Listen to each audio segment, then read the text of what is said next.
We're going to talk about several things related to gravity today. And I want to start this conversation by having you do a little practice with the old calculator, okay? Newton's law for universal gravitation, which I'll be a little upfront about. I think he kind of just pulled it right out of his butt. I don't really know what prompted him to believe that this would be the law of universal gravitation. We talked, I think, briefly about it yesterday, that it's the force of attraction between any two objects with mass. And that this force is it's what's called an inverse square rule, in that the size of that force gets reduced the further away they are by the square of the distance. There are lots of inverse square rules in nature, and they affect everything from the way we hear sound to what holds an atom together and what controls gravity. Inverse square rules show up a lot, and they have interesting repercussions because of them. Now, there's good reason to understand why he went with an inverse square rule like this and why he believed this to be the way gravity worked. For one, it makes some excellent predictions. And he didn't just pull it blindly. There's a reason why the surface area of a sphere is 4 pi r squared and why 4 pi shows up in nature so frequently. If you inflate a balloon that is relatively spherical, you'll notice that as r gets bigger, the radius of the balloon, this is how big the surface area of the balloon would expand. It expands as r squared. This relationship is kind of based on what would happen if you could spread gravity out spherically, meaning the force being spread out over a region of space that was getting bigger and bigger the farther away from the object you are. So if you're talking about, say, being near a planet, and you're talking about going from maybe this location to this location. So let's say you start here, you transition to here. You can kind of see that if gravity is spherically symmetrical, its influence could be reducing by a number that would be similar to the way in which the surface area would get more spread out. Does that make sense? A little bit? You would just have to incorporate this 4 pi into some constant. And that's kind of what it is. In fact, we see the same rule describe gravity that we do describe the force on charged particles in space. The only difference between the force on charged particles in space is that we don't deal with the mass, we deal with the size of the charge. But these two equations describe two separate phenomena in space. The one on the left is gravity, the one on the right is the electrostatic force. What's missing is that this value for K in the electrostatic force actually is a collection of constants that includes 4 pi.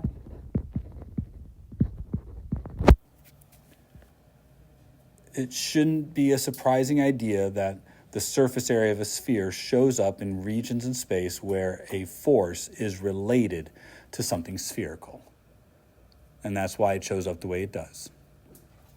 Now, that is all a nice story, but we still have to be functional. And I want to start by talking about something very functional here. I want to use Newton's law to make a couple of quick predictions. The first prediction is I want you to figure out how much force you would experience if you were near the surface of the Earth. Interestingly enough, you are all near the surface of the Earth, so this is how much force you experience. And I want you to calculate it using Newton's law for universal gravitation. Meaning, what if we said that you were right at the surface of the Earth, a distance r from the center of the Earth? this would be your separation distance between the center of the Earth and you. Just be the radius of the Earth. If I wanted you to calculate the force of gravity on you, well, then we would need the mass of you, the mass of the Earth, g, the gravitational constant that brings all this together, and again, the radius of the Earth, which would be squared. Now, I can't help you with the mass of you. You are going to have to know your own mass. I will say that if you don't know your mass, if you take how many pounds you are and divide by 2.2, you'll get a good estimate for your mass in kilograms.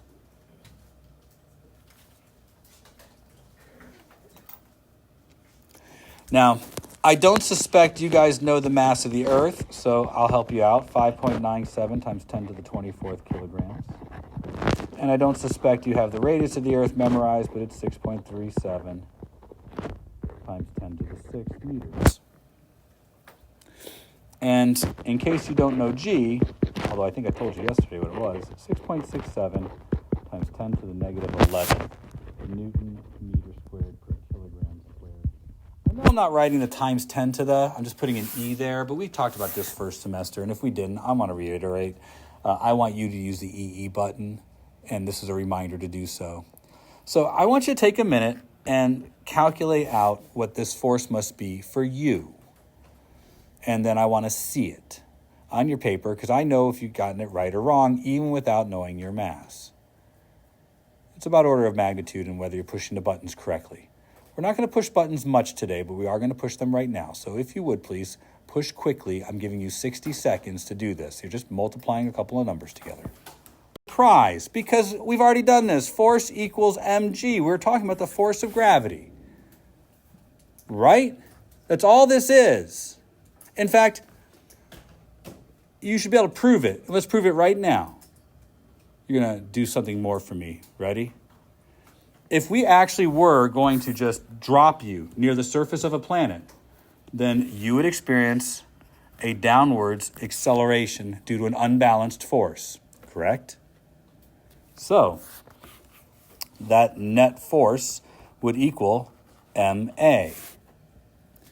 This would be the mass of you, the mass of the planet, g over the separation distance squared equals, well, we're dropping u, so the mass of u times a. Just using Newton's second law and putting in Newton's law of universal gravitation on one side and the thing that's being dropped, u, on the other. You'll notice the mass of u cancels out, suggesting that you could calculate the acceleration of gravity of the Earth with what's left. Prove it. That's got to be 9.8. Yes, ma'am. What is the big G? Because we didn't talk about that yesterday. Good question. So we did not cover it yesterday. All right. Tell you what, you do this, push the buttons on it. I gave you what G was, and then I'll tell you what G is. Does that make sense? I gave you the numerical value, and then I'll explain it.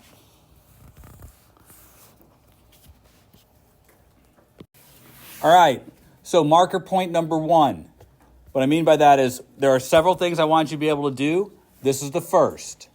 If you're asked to calculate the acceleration of gravity on any other object, the acceleration of gravity comes from setting the net force on your object equal to ma, putting in Newton's law for universal gravitation, setting the radius of the object as the separation distance, and then canceling out the mass that's being dropped. This gives you an expression for the acceleration of gravity, which you could apply to any planet. But be aware, although this will tell you the acceleration of gravity, boy, nasty handwriting. You kind of have to know quite a bit about your object first. I mean, you have to find some other way to measure that object's mass or that object's radius. It would be the only way to know what the acceleration of gravity is there. Now, there are alternate ways to figure that out. So when we landed on the moon, we had a pretty good idea what the acceleration of gravity is going to be before we got there. And then we put machines on there and measured it just to make sure we were right. So understand that this still is not perfect. And although this will give you an idea of what the acceleration of gravity is for a planet, there's still nuance. I mean, the shape of your planet does play a role in this. We're assuming the planet is spherical. But the question is brought up, what is the g here? This is known as the universal gravitational constant. Or as every physics video says, big G. Not to be confused with little g. I always find it to be a little bit silly because they're not the same thing. But when you're dealing with students and you just say, well, I just got to set it equal to g, boy, that really does not narrow it down very well, does it? So let's talk about what this actually is and understand why the words are the way they are here. First, if you look at the formula for Newton's law for universal gravitation, you have to notice a few distinct things here. It takes two masses and a separation distance and produces a force. So this constant has to cancel out kilograms squared, cancel out meters squared, and then leave you in newtons. That's one thing it has to do. But it also is something that actually has a little bit more utility. It gives us the proportionality for how gravity is created by mass and space. That is what it really stands for. We don't know what has created gravity. We don't really know what generates gravity. This constant is the constant of proportionality that says for this much mass and this much space, this is how much gravity you get. To kind of call that, to put that into perspective, and this is not a great way of dealing with this perspective, but a minute ago, I had up here the same law, but for electrostatics.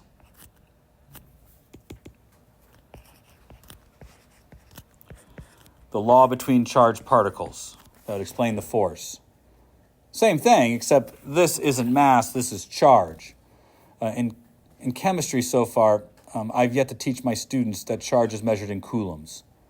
You didn't get units much in chemistry when it came to the unit of charge, but we have assigned a unit. We've made up a word that we say this is coulomb. In the same way that we made up a word and said this is kilogram, a way of measuring mass, we have a way of measuring charge. But just to put it in perspective, K is 9 times 10 to the 9th newtons meter squared per coulomb squared. Now, it's harder to get coulombs together in any one place, but we're talking about 20 orders of magnitude difference. If you don't understand why I'm saying this, I'm just letting you know gravity is weak compared to the other forces. We're saying that you need to have a lot of mass piled up in one space just to get 1 Newton. Just to get 1 Newton, just think about it. If you have two things that are a meter apart, you have to have a lot of mass to get 1 Newton of force because you have to scale it by 10 to the negative 11th. You recognize that that's hard to do. That's why the Earth feels overwhelmingly big with lots of gravity. Well, yeah, it's got a mass of 10 to the 24th kilograms. Can you even imagine how big that number is? It's really hard to kind of put that in perspective. But the most important thing I probably should say here is that this is a universal gravitational constant. It's a constant you will use in calculating the force of gravity between objects. The word universal means that we as humans believe it is the same everywhere in the universe. That's important because when we've been dealing with little g before, which we've only said is 9.8 meters per second squared or 10 meters per second squared. That's not a g, that's a q, that's a g. So this is little g. This is the acceleration of gravity near the surface of the Earth, averaged out over the entire Earth. This is a very limited use when we talk about the universe. So the difference between big G and little g is universal. It can be used to describe gravity anywhere in the universe. We believe it's the same everywhere in the universe.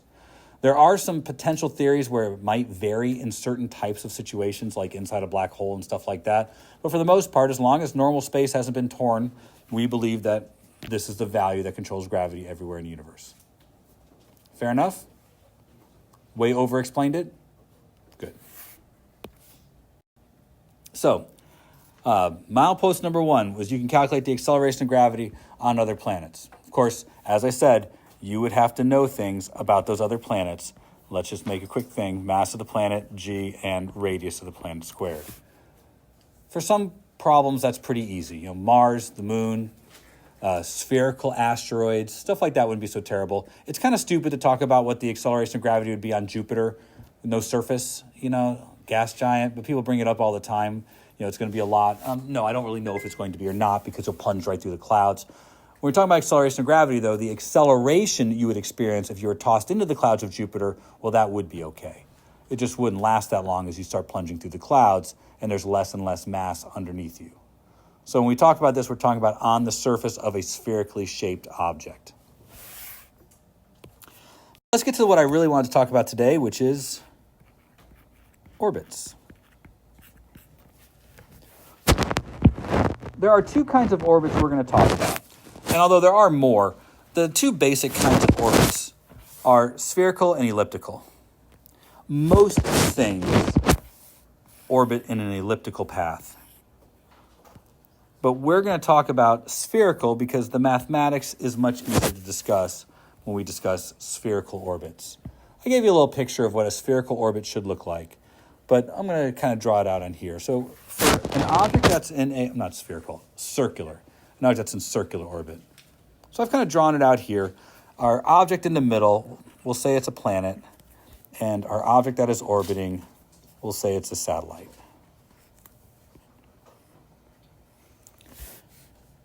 But orbit's a generalized term. This could be a planet around a star, a spaceship around a planet, a moon around a planet. When we talk about orbits, we're just talking about the interaction between 2 objects due to gravity.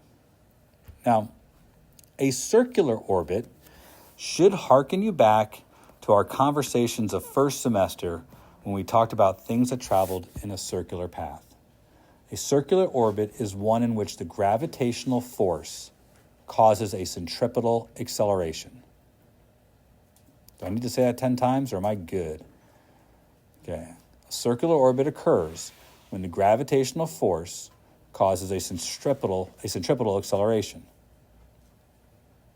To be in a circular orbit, you have to have a precise velocity that perfectly matches the required velocity to be in centripetal motion.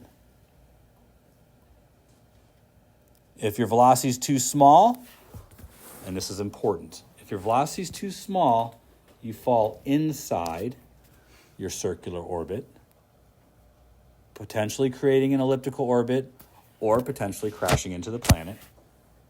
That's how you deorbit something, is you reduce their velocity so they fall into the planet. Of course, if you're going too fast, then potentially you will go into a higher orbit, elliptical most likely, but fast enough and you can escape the gravity of Earth. A circular orbit, though, is precise. A circular orbit occurs when you have a velocity that is tuned to the circular radius you're trying to have. Now, we could do this whole conversation using angular velocity too. I don't want to say that we have to use linear velocity, but for today's conversation, we're going to stay with linear velocity for this conversation. Now, I want to kind of write this out, but this force is coming from gravity. Pay very close attention because I'm going to play very specific with my symbology.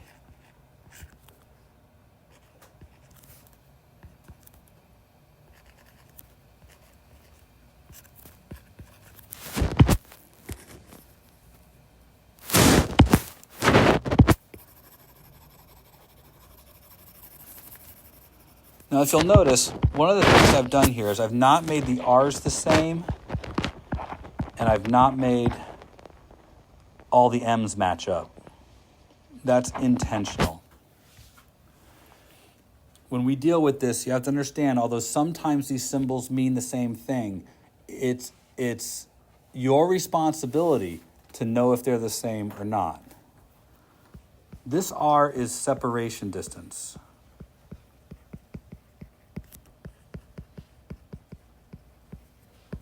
how far apart are the two masses that are causing this gravitational force? This r is the orbital radius.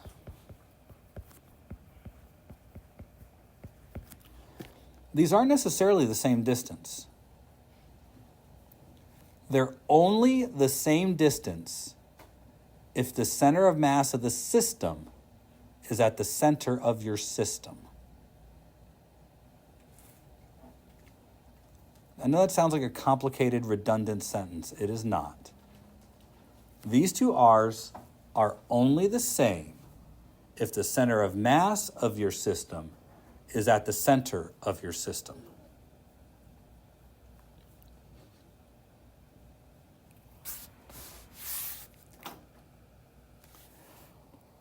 So when does that occur? Well, these will be equal if the mass at the center is much greater than the mass that is orbiting. That's when this occurs. When the mass that's at the center is much greater than the mass that is orbiting. So for the Earth and Sun, that's true. For a satellite around the Earth, that's true. For the moon around the Earth, that's not true. The moon is big enough, it shifts the center of mass away from the center of the system, and this would not be true. If you really want to study the moon, you have to be more careful. So that's the first thing I want you to be cognizant of. Be paying attention to that. These are only the same if that condition exists. Next, be very careful what you call mass. Notice I put mass 1 and mass 2 here on purpose to be generic. So let's be less generic for just a moment. We know that we're dealing with the Earth and we're dealing with a satellite. So let's make this mass of planet, mass of satellite. What is this?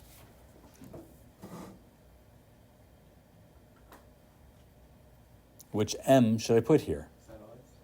It's whatever is orbiting. You put the orbital object here. That's easy for this one because the satellite is small compared to the Earth. But in the Earth-Moon system, you need to be careful. This has to be whatever this measurement is based on.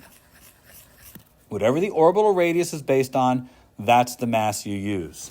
So if the orbital radius is the distance from the center to the moon, or you would use that. Or the distance from the center to the satellite, you'd use that. All right, so for this circular orbit, we're going to have the situation in which the separation distance and the orbital radius are the same. So we're looking at a special case, a circular orbit where the center of mass of the system is at the center of the system. That's this special circumstance.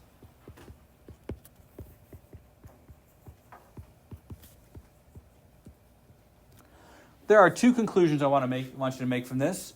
The first, you can figure out the orbital velocity. How fast you have to launch a satellite into orbit for it to be in a circular orbit. It's pretty straightforward. You're just kind of solving this for V. First, as it's pretty clear, the mass of the satellite cancels out. That's interesting. That means it doesn't matter what size object you put out there. You can put the space station, you can put a small capsule, you can put a frozen piece of space pea, and they're all going to have to be at the same speed to be in a circular orbit. Next, that velocity comes out to be based solely on what the planet is and how far away from the planet you are. This distance, r, this mass, not matter, this mass does matter.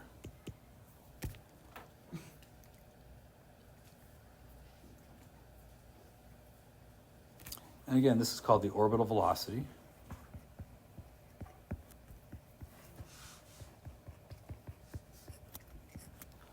And it's be how fast you would have to have your satellite be traveling in order for it to be in a circular orbit. Around the Earth, we're looking at values that are in the thousands of meters per second. Near the surface of the Earth, like where the space station is, it's around 4,000 meters per second. A little bit further away, you get up around 7,000 meters per second. They really have to be moving. That might not sound particularly fast, but that's very fast. Speed of sound, 300 meters per second. Fastest air-breathing missiles, 5 times the speed of sound, so that's like 1,500 meters per second. So when we are saying that, we need to get things up to about 4,000 or 5,000 meters per second, you have to do something that has the ability to breathe in space, and you can't usually breathe the air because you're passing through it too fast. So we use rockets.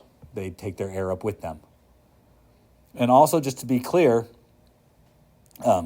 that speed, you can't attain it all at once. Astronauts usually don't survive. If you want to get something out into orbit, you have to take time. Space shuttle would take about 11 minutes to go from rest, or whatever the speed is at the Earth where you're spinning, to being in orbit. It was about 11 minutes. That was when the last bit of the fuel in the outer fuel tank would be burned off and they'd be in a stable circular orbit. They might have to do some orbital maneuvering, but it'd take about 11 minutes. The SpaceX rockets can do it about 9. They're not going, they have less mass for one. The current heavy lift rockets can do about 9 or 10. The limit isn't the size of the rocket anymore. The limit is that you don't want to turn your astronauts into jello. You want to have it take a little extra time. Your rocket might be able to go faster, but the humans inside can't endure it. So you have to slow it down and let it take a little bit of time so that you don't splat them all in the back of the capsule. So that's really the limiting factor, is the human fragility, not our technical skill set. In fact, the most efficient way to do it would be to ignite all of your fuel at once on the launch pad. But that's an explosion. They get there really fast, but usually in lots of pieces. So it's the wrong way to go. All right, one more step here. Orbital velocity was the first thing I said you have to be able to do, but I also want you to be able to calculate orbital period. You should be able to do this from what we did first semester, but I'm reluctant to believe that you can. So let's just throw out a little reminder here. We're traveling in a circle, and since we know we're traveling in a circle, that means you make one circumference every period. Meaning solving this for the orbital period requires just one more step. And by the way, we derived this. Consider the number of probable points you would get by deriving this. I'm thinking a point for knowing this has to be done, a point for knowing this, a point for knowing this, and then maybe a point for doing your algebra. So if you want to calculate period, you're probably going to get a point for knowing that.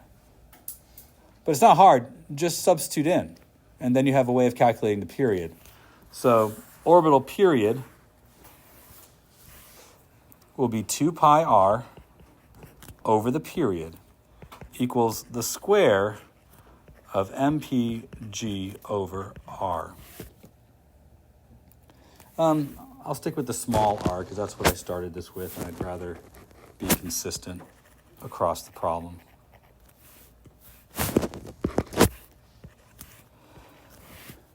This isn't solved for period, and I don't necessarily want you to solve for period, but I do want you to see something else here.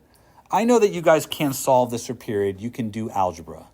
And this would be the period of time it takes to go one revolution around the planet. It would be in seconds if you were to use the numbers that we have here, because g is in seconds.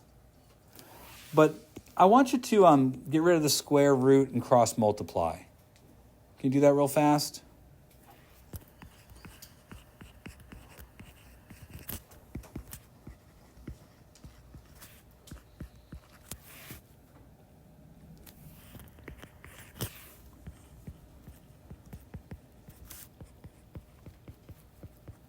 The equation for orbital period. You could solve it for t. I don't really want to deal with that, but you could. Some things to know about this. If you're looking at a planet through a telescope, you could measure the orbital period with a stopwatch, or maybe a calendar if it takes a couple of days. Galileo could see the moons of Jupiter, which meant Galileo could sit in time how long it would take those moons to go around Jupiter. Now, I want you to imagine what that means. He could time it.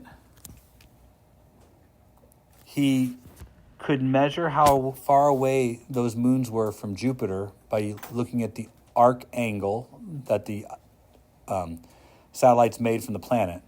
There's an astronomy way to measure that. And that's how he was able to estimate the mass of Jupiter. Meaning, if you observe the moons orbiting a planet, you could use it to measure the mass of that planet. We do that now. We measure the mass of stars by oftentimes looking at the way planets circle those stars. We've also done the reverse. We've been able to knowing the mass of the star by looking at its output of light, we've been able to work this in reverse to kind of figure out what those planets are like. But notice what you can't do. We could not use this to figure out what the mass of those satellites were around Jupiter, right? Doesn't matter what those were. It just tells you what the mass is at the center. This is what's at the center. So you could use this to figure out the mass that's causing the orbit, but you couldn't use it to measure the mass of the thing that's in orbit. Also, do you see that the period is squared and the radius is cubed? This is Kepler's first law.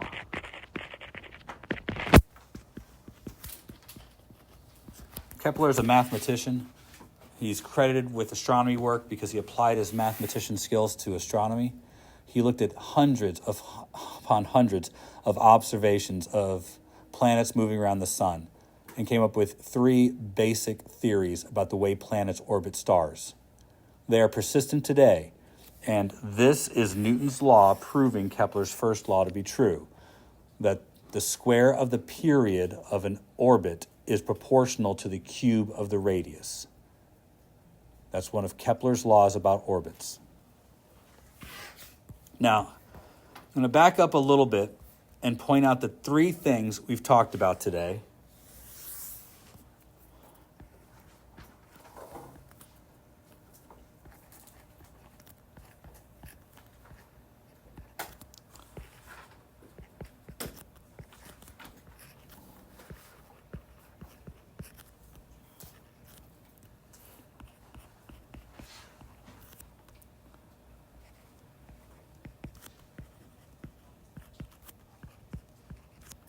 Three things we talked about today: acceleration of gravity,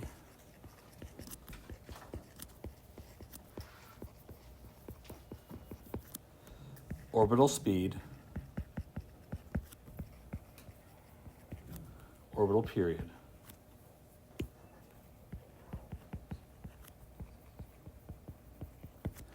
I suspect that you can derive them from Newton's second law, definition of Newton's law for universal gravitation, understanding that it comes in relationship to centripetal motion, and that these things have a constant velocity when traveling around an object. That's where all of this came from. We mashed these together and came up with 3 conclusions.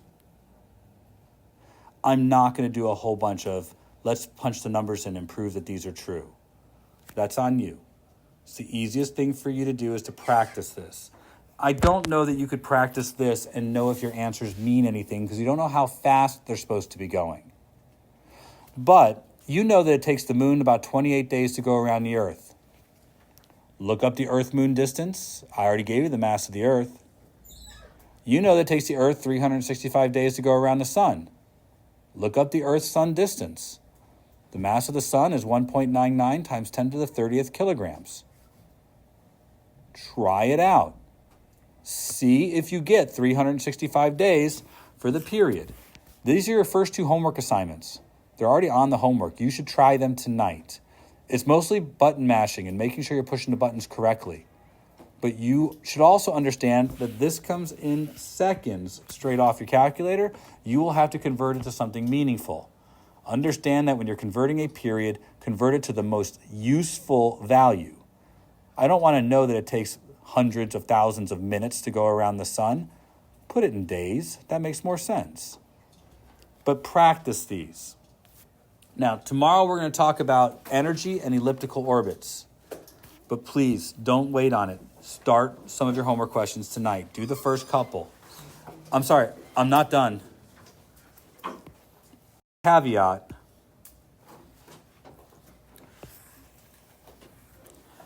All of this was predicated on the idea that you're orbiting the center of an object. If you're not, if this r, the separation distance, is different than the orbital distance, you can't just cancel those straight away. They're different values. Now, most objects actually orbit about their mutual center of mass. And you may have forgotten, but you're supposed to know how to calculate center of mass. Say if this is the mass of first object and the mass of the second object, then this distance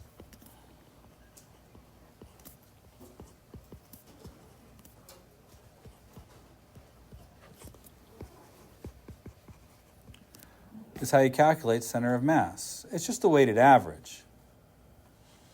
But this is how the Earth and Moon actually deal with things. So you need to keep in mind that the separation distance is different than the orbital distance. It just means you can't cancel the one r out.